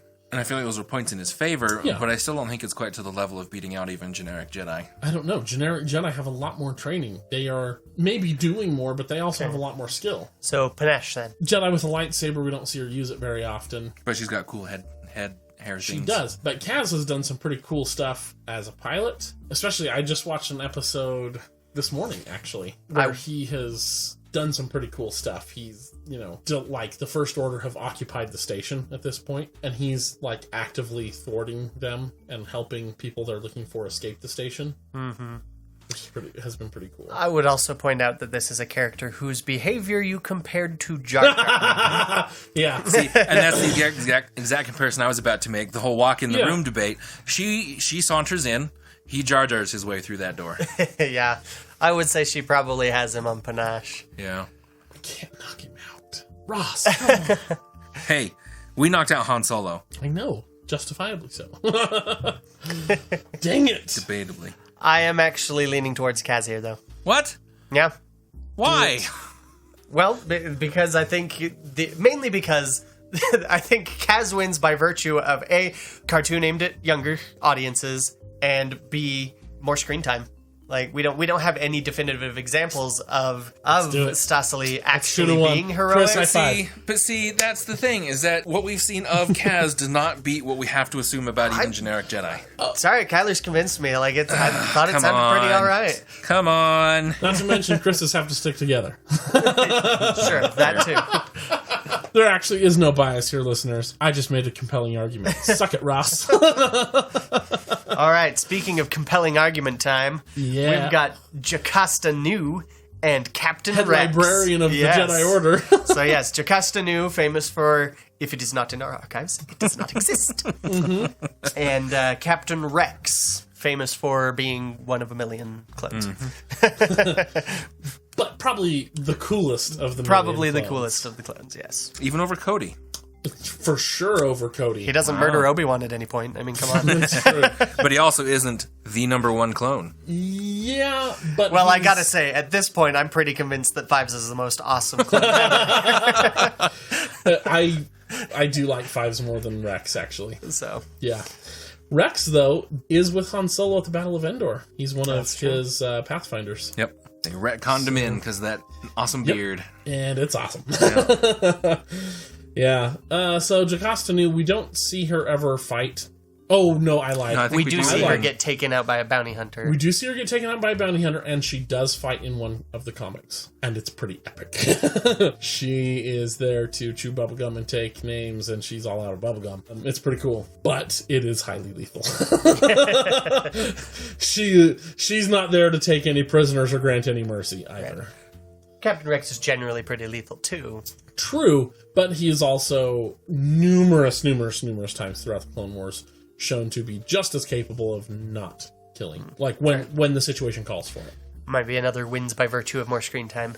Yeah, let's see. Self-sacrifice. Jocasta Nu, after the Empire is established, she goes back to the Jedi Temple to recover the list of names of younglings, or of like potential younglings, so the Empire can't get it. And does it. She gets away with it. That's pretty impressive. Yes, it is. That's a lot of self-sacrifice on her part. Yeah, it is. It really is. And she and her Padawan, I guess, if you want to call it that. I don't know if they were an actual Jedi Knight or just a Padawan or whatever. Oh, maybe it was a droid.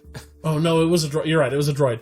That basically she was... Said, you're right. Like, yeah, who was he talking to her? Yeah. To myself. I was right. All along, either way. She's basically trying to reconstruct the most important parts of the Jedi archive. Like, of the Jedi teachings. She's basically like, all the other stuff we can recollect. You know, star charts and stuff like that, we can gather that later. Yeah. But she's like, I'm trying to preserve these actual important Jedi teachings and whatever. And she's like, I have to go get this one more thing. And her droid basically is like, you realize that your chance of success is almost none. She's like, yeah, I know, but somebody's got to do it. You'd Who else is going to do it? better off navigating an asteroid field. Yeah, exactly. And so she goes in knowing that it's literally 100 to 1 odds that she comes out alive, which is pretty cool. Yeah. But again, Captain Rex, he's literally the guy that they're like, you're expendable. Get in there, bud, you know? And he does it anyway, willingly. Like, he's also programmed to do it. He is programmed to do it, but he also expresses the desire that he wants to. You know what I mean? Because not all the clones want to, which is why we have some episodes where they're doing shady stuff or rebelling or not going into it. And he's the one that's like, come on, guys. This is what we're made for. Why are we not doing this? Come on, you know? Yeah. And then later, because Fives tells him, or later on he discovers, before Order 66 occurs, he discovers it and he removes his own tumor. Or he gets his own tumor removed, I should say, that will trigger Order 66. So he never actually betrays the Jedi. He and Wolf and Gregor. So, I mean, he's about as free as you can get by the time we see him in Rebels, and he is still kind of like, oh, wait, there's another fight to be had against the Empire? All right, I'm down. Let's go. You know, jumps immediately back into it. I mean, he takes almost no convincing to get back into it. He's like, no thanks, I'd rather just stay retired, until they're like, you don't understand. We're not the only ones fighting. There's this whole, everybody's getting in on this. Like, there are lots of people fighting. And he's like, oh, really? Okay, cool. Let's do this. So, you know, and then he obviously is apparently good enough to help lead the raid on the Endor bunker. So, Panacheist. Of what we see of her on screen, she's not very panache. I mean, she's well dressed and it looks cool, but the fighting is way cool in that comic. And she does have presence. Yes, but Rex with his double pistols. Think about this, Ross. Think about not the pilot, but it's early in the first season of Clone Wars. Roger, and he taps the droid right in the face on the Rishi Moon when it's one of those early episodes. Yeah, I remember that. When that door slides open and he's like Roger with his two pistols and he shoots him. Dang, talk about an entrance, man. Talk about making a first impression. That's way, way cool. But for someone to escape the Jedi Purge and then go into the center of what should be Imperial power and back out, I mean, that's awesome on its own. It is. Yeah, but I'd say that wins the self-sacrifice in my opinion. But even panache. But panache, dude, it is Rex all the way. But it's also going to take a lot of skill to get in and do that, you know, which contributes to the panache. Yeah. And she's, so I just texted my wife, Carrie, as we were sitting here, because I know Carrie's liked Jocasta a lot. She mentions that Jocasta kicks butt in a Clone Wars episode, which I don't remember which episode she's talking about. Yeah. I do remember there's one where Ahsoka has to hang out with her for the episode. I don't remember what happens. Yeah, that's the one when episode, Ahsoka gets assigned to... That's when Cad Bane breaks into the archives. Right. And Ahsoka's assigned to guard the Jedi archives. And But Jocasta doesn't do jack. yeah, she doesn't That's know. Tara Sanube, who we talked about last time we did this. I want to give Clone Wars Jocasta some weird props for looking uncomfortably similar to Palpatine. Yeah. Yes, Wait she a minute. does. Yes, she does. Palpatine's sister. Headcanon accepted. Yeah. I mean, that does look like the same head model almost. Yep. Carrie goes on to say she's the keeper of knowledge, and knowledge is power. And she's But basically the panache. Jedi She's Google. got big brains. She is the Jedi Google. That's true. But that's not really panache. I mean, who's... That's Google's motto, too. If it isn't in our search engine, it does not exist. No, I think that's first rule of the internet, isn't it? I don't know. No, panache has got to go Rex, man. Ooh, here I've got a Reddit theory that Jocasta knew is actually Snoke. Oh, for heaven's sakes. Reddit, shut your mouth. Ugh. Pretty sure it's a joke. But Nice.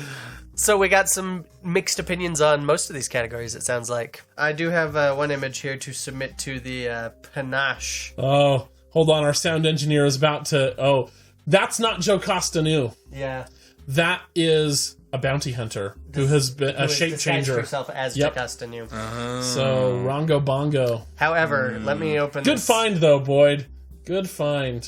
Let me That's what Ross Carrie Yeah. might be remembering. Yeah. Well, here, let me show you this, though. Jocasta New, gentlemen. Yeah. Yeah, that's from the comic. Yeah, so this is from the comic. I will see if I can post a link to this in the liner notes, everybody. But this is a picture of Jocasta New Holding a massive sniper rifle. holding a smoking massive Yeah. sniper rifle with a massive scar over her eye, coming in through a door in a really bad greenish blackish cape combo. And there she is again. I'm also just finding another one from the comic where she's like pointing down some Imperial. I don't know if it's a droid or if it's one of the. Man. Don't knock away all of my clones the first episode. This is Or Jocasta's the first going round. up against one of the Inquisitors. Inquisitors, yeah. Man, It's pretty cool. Yeah, I'm sorry. These images, I think I'm convinced Jocasta is going to be the come from behind surprise victory for me. Oh, man. We knocked out Rex and Fives. You guys suck. Yeah, but where was As Cody? it Did should we? be. Cody won last time, Yeah. so we're good. We still I got know, Cody. but of the 3 clones on my list, hey, Cody you would should be- have seeded it differently, man. I told you I don't know what I'm doing when I'm shooting. no. Well, see, and that's one of the quirks just of seeding in brackets like this. Is that sometimes Yeah. you just get a bad Dang matchup. it. So Jocasta New? Yeah, sorry. Fucking I kidding got a me. link to those images because Jocasta, she's bad A. Yeah. She's looking bad A So, there. and I'm looking at who Jocasta's going to go up against in the next episode we do. Jocasta I think could go she's a long gonna way. win. Yeah, she could go a long way here. She could go. Yeah, we'll see. pretty far. All right. So Oh, next man. matchup is That's it. I'm going to take Jocasta to the finals, guys. And my argument is just going to be holding up those pictures for you from the yeah, comics. that'll be tough. Jocasta all the way. She definitely has some panache there. I can't believe what's about to happen. All right. Our next matchup is Quinlan Voss. Voss? Yep. Voss. And Bail Organa. Quinlan Voss, first introduced in episode 1, when Jar Jar eats the street food, and the guy's like, "You're gonna pay for that." He's sitting at one of those tables in the background. Really? Yep. Quinlan Voss was essentially like, not internal affairs, but like an undercover cop, basically, for the Jedi. Quinlan's force talent, which is different than a force power, right? So like Ezra Bridger's force talent is the ability to communicate with animals. Yeah. Quinlan's force ability or force talent is he can touch an object and see that object's recent past. So he can sort of see events surrounding that object. And so he would use that to solve crimes and like bust crime rings and stuff like that. Is he would touch objects that he knew that crime leader had touched, and then he could sort of link into that crime leader and where they'd been and what they'd been doing. So he was there actually on Tatooine busting crime when he sees Qui-Gon and is kind of like, Gotta stay undercover yep, here. exactly. And that's retroactively why Qui-Gon didn't say anything is because he knew, oh, Quinlan's here? Okay, he must be undercover. Just don't say anything, walk on by. So he also got to see the disappointment that was Jar Jar. And then little disappointing that he never just like tried to go back there and a bit and find a quiet moment to be like, hey, do you got some money? We can borrow. Like, I can trade you credits for something. You can get them swapped out later or something. Yeah, or could you send a message to have someone come pick us up? I mean... Yeah, not all retcons work. No, that is true. Okay. Versus Bail Organa. Yeah, Bail Organa, my pick for best father in our Valentine's episode. Oh, man, and he's so good. Jimmy Schmitz is so handsome. Jimmy Schmitz is wonderful, yeah. Man. So, yeah, Bail Organa being the senator who ended up adopting Leia. And, I'm going with Bail. It's Bail. Well, for panache, let's start with panache. Quinlan Vos is pretty panache. And especially in the Clone Wars, when we get to see him in action, there's an episode where he gets paired up with... Well, I'm just looking through a Google image search here, and it's just like, there is not a single image here that is not just... Studley. Undeniably bad A. Yeah. I'm including the awkwardly photoshopped image that someone apparently made as one of the very first image hits I got here of Jason Momoa as Quinlan Vos. But if anybody's picking Jason Momoa to play someone... Yeah. That's pretty awesome. Yeah, that would be really cool. Now, one thing I did find puzzling... Bail is caped. I'm just saying. Yeah. He is that. One thing I would like your response to, Kyler, with that image search is there were several of Quinlan Vos with a red lightsaber. Does he fall to the dark side? That was going to be a Season 6 Clone Wars story arc. Oh, was it? Then at Season 6, they got canceled. They said, well, we already have this first half completed. Can we at least air those? And then they did. Yeah, that was going to be second half of Season 6. Is that he, as this criminal underworld hunter, was going to be sent to infiltrate Count Dooku's organization to basically be like, yeah, I see the way the writing on the wall here. I see the way the dice are rolling. Let me join you, Dooku. And then get close to Dooku and kill him. But he actually does fall to the dark side. At the same time, he falls in love with Asajj Ventress, who is herself going to the good side, and she ends up pulling him back to the good side. But this is after like 2 years of him leading Count Dooku's armies and fleet. Right. Wrecking unimaginable damage on the Republic. Oh, what a tangled web we weave. Yep. So that would have been like stretching into like Season 8 probably of his redemption. But this is also no longer canon then. No, it is canon. Oh, it is still because canon. They took those episodes and turned it into the book Dark Disciple. Oh, okay. So, yeah. Some of those episodes did have basic blocking done that you can see on YouTube. On YouTube, yeah. Mm-hmm. Yep. But I thought, we're getting off topic. Oh, remember, remember I talked about like the statue of Papanoida, who is George Lucas, that they were going to have bird crap on? It's from that story arc that they were going to put in Clone Wars. You can see the statue with the birds on it. So Quinlan's got the panache, I would say, is pretty handily. Like, Bail Organa, Jimmy Smits is... Yeah, dashing, good looking, and all, but man, he's not quite. Yeah, self-sacrifice though. It's got to be Bail. Yeah, it's Bail all the way. Yeah, this man is literally working against the Emperor, under the Emperor's nose, knowing that literally at any second he could be barged in on and arrested. And as we discussed in the Valentine's episode, this is a guy who went, secret daughter of one of the most terrifyingly dangerous men in the entire galaxy. Yeah, all right, I'll take her in. Yeah, it's Bail. Bail wins this, for sure. Well, he wins the self-sacrifice. How about the winning a fight without killing? So, for Jedi, Quinlan Vos is pretty good at not killing people, especially because he usually needs to beat people up and get information out of them. But the Alderaanian people by nature are somewhat pacifistic. That is quite true. They have no weapons. But again... That's true. Quinlan has more capability and shows more capability of winning a fight. I would, definitely agree.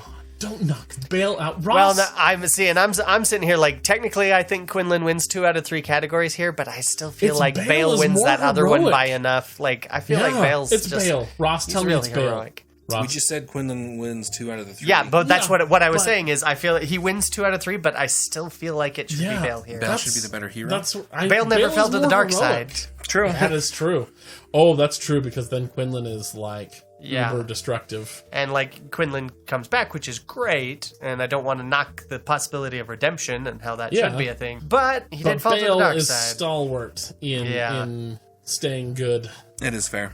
Bail. Yes. So, Bail it is. I'm giving that to Bail. Plus, Chris and I both said bail, so it didn't matter what you said. I know. Well, I'm the judge here, so I would have deferred. If Ross had said otherwise, I would have been like, okay, well, let's pull out a new category. Okay, we're almost done, guys. Yes. Woo. Next we have Chewbacca and Khalifa. Yeah. Not Wiz Khalifa. Oh, shoot. That's a name I've heard. Right? Pretty sure.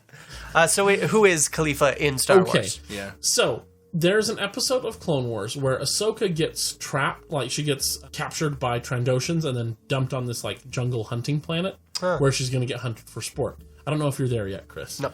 I think that's season 4. On this planet, Ahsoka, of course, is dropped there. She has no idea what's going on. She finds that there are other younglings, Padawans, that are there that are in a similar situation, right? That they've been captured. They've been here to be hunted. Khalifa is the leader of these Padawans. She's sort of it's almost like Lord of the Flies, almost like in that sense that there's like kids stranded on an island who have to survive and they've become a little wild, right? But they're not killing each other, right? Khalifa's holding them together and is like, we have to abandon maybe some of our Jedi principles, like, definitely we're going to ambush and kill these people that are hunting us. We're not going to try to talk it out because they're hunting us. Yeah.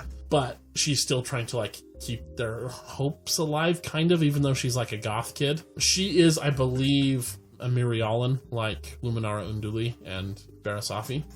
I believe she's the same species. But anyway, so that's who she is. She's the leader of this. Yeah, group you've of referenced kids. her before, Yeah. I remember. And then Chewbacca. The Chewbacca. Chewie, man. The Do I need constantly just pushed to the Loyal, side yeah. and not given the credit he deserves, Chewbacca. Yeah. And he seems to be okay with that. So, Panache. I mean, I want to say Chewie with his bowcaster, because that's pretty cool. Well, and all we ever see of Khalifa is her kind of, a survival urchin on the planet. Yeah. I would give that to Chewie. Fine, Russ. Blame the victim. It's all right.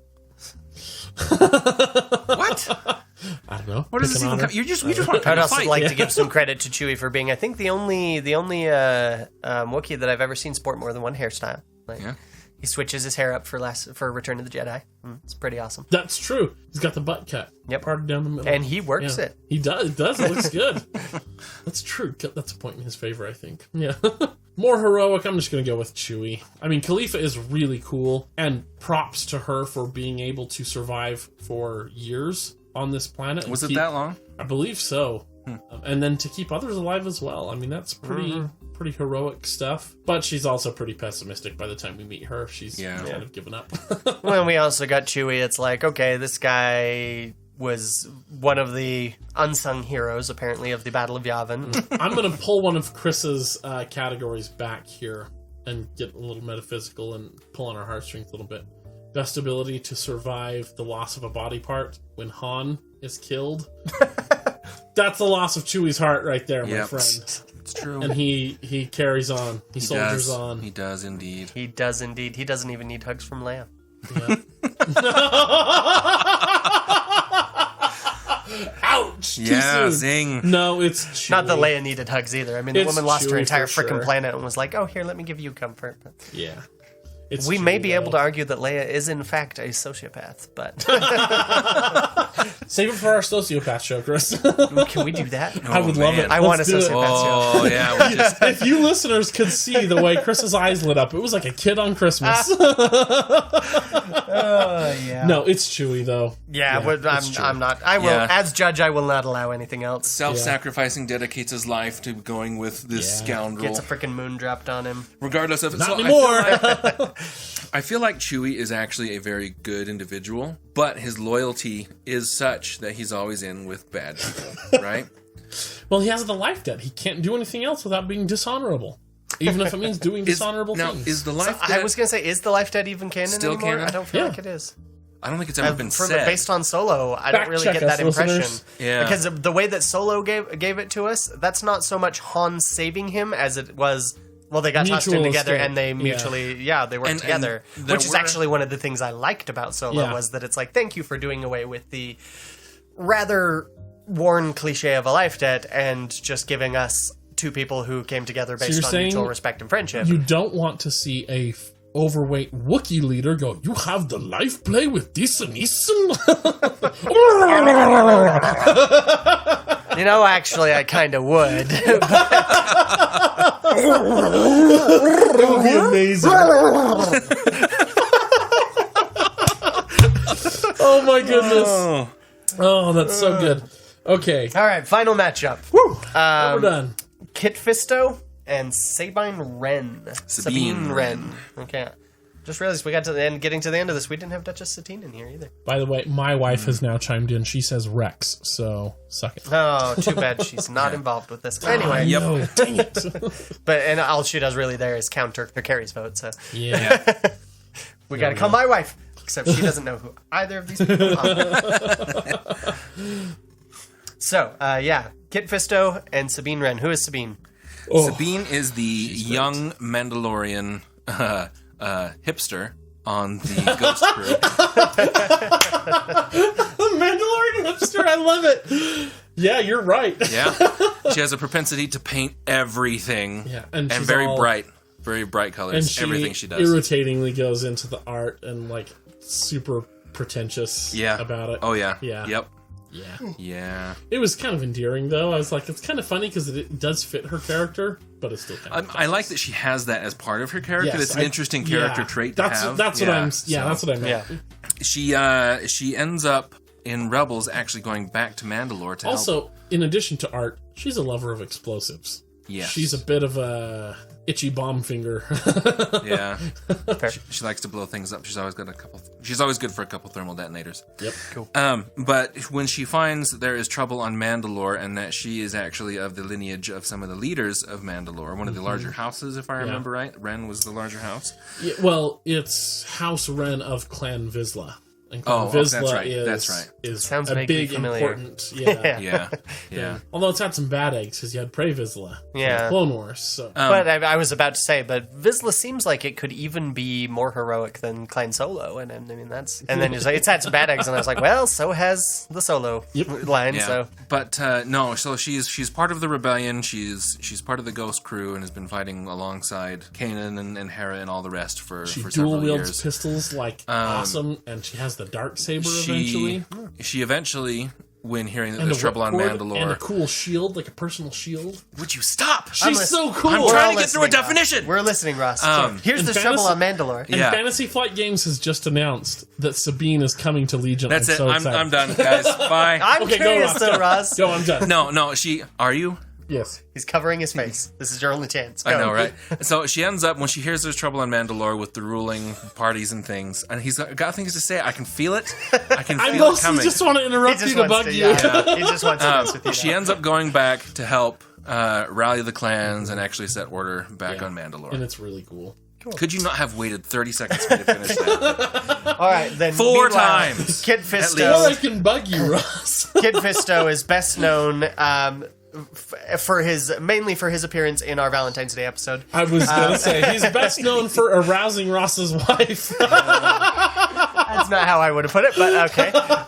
Second best that was known the for funniest thing. second best known for pushing the C-3PO when he's in a droid body And in giving a episode really 2, cheesy smile. and giving a really awkward smile, and and then then Clone perhaps Wars. most importantly known for the Clone Wars, particularly the lair of General Grievous. Yeah. He's in a few then- other episodes. Yeah, he as is in well. others, He but helps that's- liberate Mon Cala because it's an underwater episode, so of course you're going to have a Nautilin like him. Yeah. And less well known as one of the very quickly killed Jedi. Yep. trying Oh, yeah. to arrest Yeah, Palpatine. Sadly. Yeah. Although he did I last was- longer than the other two. I was hoping. Slightly. I remember watching that movie or that scene in the theaters, of course, and seeing that and thinking like, okay, we've seen Tentacle Head here. It would be really cool if they knocked the other two out, and then we have a cool 2-on-2 for a minute, and then then he gets knocked out. Then Mace Windu gets knocked out or something. But instead, it was nope. We're just going to go from 4 to 1. We're not going to try and do any complicated choreography with the octogenarians. Oh, he wasn't. I wonder. then. He was only like Were in they the 60s. septuagenarians then? I think it would be tricky. They killed them off pretty quick. They're all in that same locale. I'm going That to go might with be- Sabine as my pick here. She's pretty lethal, and in that, I think Fight Without Killing, I think Kit Fisto's going to win. But self-sacrifice, I don't know. To leave a cause that she believes in, Yeah. to go back and fulfill responsibilities, I think that is self-sacrificing. Well, I mean, I would argue that puts her somewhere around or even slightly higher than Tar Vizsla was, because Yeah. that's what he did. yeah. And he was a Jedi. She's doing more with less, as Ross would say. Yeah. And she also in particular, does learn that whole, like, restraint and killing by the end of her little arc there in season 3, you know, and 4. Sure. And then Panache, she wins. Yeah. She's a She's brightly colored. She's Yeah. a brightly colored Mandalorian with a jetpack and a dark saber. That's pretty dang Panache. All right. Yeah. Seems pretty clear. We're going with Sabine here. Oh my! So that is the goodness. end of the right side of our bracket. Yep. So next time we revisit this bracket, it will be to work all the way to the middle. Yep. For All our the way to the final end. championship, where Jocasta Nu faces off against someone. Yeah. Luke Skywalker. Yoda. Oh, true. There's Yoda. also Could be. Yoda on that side. Or we could have, come from behind Akbar. Ooh, yeah. No, Zett Jocasta. Jocasta Nu and Zett Jocasta. Say that. Yeah. 10 times fast. Okay. Yeah. I'm gonna call it now as Jocasta Nu and Commander Cody. I would love it. And then we know who wins that fight. Jocasta Nu. Oh. Yeah. Yeah, probably. Based off, yeah, actually. Alrighty. Well, so there it is, guys. We appreciate you sticking with us through what may end up being some choppy edits in the beginning of the episode. We had some technical difficulties. But be sure to follow us on Twitter, @MoreCivilized. We're getting a few more responses and stuff there, which is great. That way I have somebody to talk to. And join our Facebook group, A More Civilized Podcast. We'll let you write in, and you can join the funny discussions that are happening there. There have been some good posts as of late. Yeah, I don't remember if I mentioned it last time or not, but that's kind of the general shout out is to Stephen and Lindsay for keeping us very well stocked with memes. Well, but that's true. But there have been some other people that have posted some stuff, some shenanigans going on lately. So we appreciate all of it, guys. Yeah, we appreciate all of you that are posting memes. Mm-hmm. Just because there are 2 that are going above and beyond. Yep. You can speak with me on Twitter @Mr_Rstar. If you're interested in seeing more of my work, you can pick up a Put Your Shoulder to the Wheel, the anthology of Mormon steampunk, which has my story Black Hand in it, which is officially, as of this recording, so definitely by the time this airs, available in paperback as well as digital copies. So you can get that on Amazon. Put Your Shoulder to the Wheel. Give them your pennies, people. If there are any topics that you would like to hear us talk about, ramble on about, we are happy to do so. Please let us know, and let us know if there's anywhere you can't find the podcast that you would like to. We would like to get it up there. In the meantime, may the Force be with you all. Always. I'm Anna Graves, and thank you for listening to A More Civilized Podcast. It'd actually be a pretty decent replacement. Ross, so watch yourself. Now that you're not editing the episodes, you're of no use to us. Cold. I'm kidding, Ross. I love you. But Jessica, you'll stick with us even if we take Tyler off, right? Oh, totally. Sweet. Dang it! Been ousted from my own show. We are all now superfluous. If we all die, much. Jess can carry on this Yeah, episode, true. this show. So that Tyler, point. just a little bit closer for you. Oh boy. Just move the mic, not the Oh. chair. Just spin it towards you. Hold it. By the way, Greedo shot first. Oh No! No, he did not. No! Have you not seen the video? Have you not seen the video? I saw the video. So, Well, let's wait until- and then For noise, yeah. no, let's record right now. I want the sound of goldfish dropping. Throw that in at the end. I want the sound of goldfish dropping. Get the sound of a Oh, here we go. goldfish hitting your face.